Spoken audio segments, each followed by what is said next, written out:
Hey everyone, Chris here for PokerSavvyPlus.com, bringing you episode 3 of my MicroStakes 6 Max series, Building the Basics version 2. I do apologize for the delay in getting out these later videos, but from now on they will be coming out on a much more regular basis. In this video, I'm going to be playing two tables of 25 No Limit live and providing live commentary to explain my strategy for beating the microstakes and why I'm doing what I'm doing. Hopefully you will find it helpful. I've decided just to play two tables for a couple of reasons. Number one, I think it's going to keep the action in my commentary a little more focused as opposed to jumping all over the place. And two, since we are focusing on, a little more beyond just the basics, I do want to walk through individual decisions which when you're playing 4, 5, 6 tables, you don't think about too much, but when you actually sit down and really think through your actions, think through bet sizing and whatnot, can matter. Here I called an under the gun raise from a very small sample. Seems to be a tight player with pocket eights in the big blind. The flop's queen 10 through. I think this is a very clear, check fold for anyone. We have no equity if behind, and even if we are ahead, he's likely going to have some equity to outdraw us, and more importantly, tons of bluff cards that we don't want to see. I don't think we really need to go over that one too much.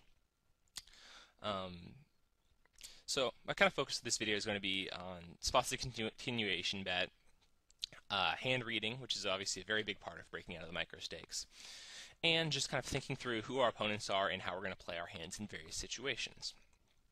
I think one of the biggest tips I can give you guys for playing at microstakes is taking some time and just focusing on who your opponents are.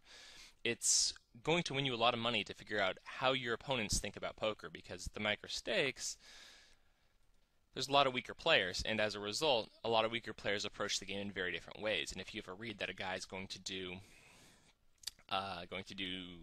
things that you would not consider standard, you definitely want to take note of that and use it against them. Just as I was actually getting the video fired up, I saw this guy AVD. He flatted aces pre-flop versus my button open, and then basically check called two bets on a 4 straight board because he'd slow played aces but didn't feel like folding them. Here with 6-3 off, I would be isolating against a limp with a very, very wide range here. Again, for the reason that playing in position is just so profitable, and I'm going to be able to put him to a lot of difficult decisions. Fortunately, 6-3 offsuit is one of the worst hands in the deck, and it's a hand that I may show profit by raising his isolation bet and continuation betting any board, but it's not a hand I'm really comfortable firing multiple barrels on because it's just a hand that so rarely is going to flop something that can improve. I'd much rather have a hand like 4-5 suited or King 9 offsuit, something where I can at least rely on making some best hand on the turn or river, either by making top pair or turning some draws.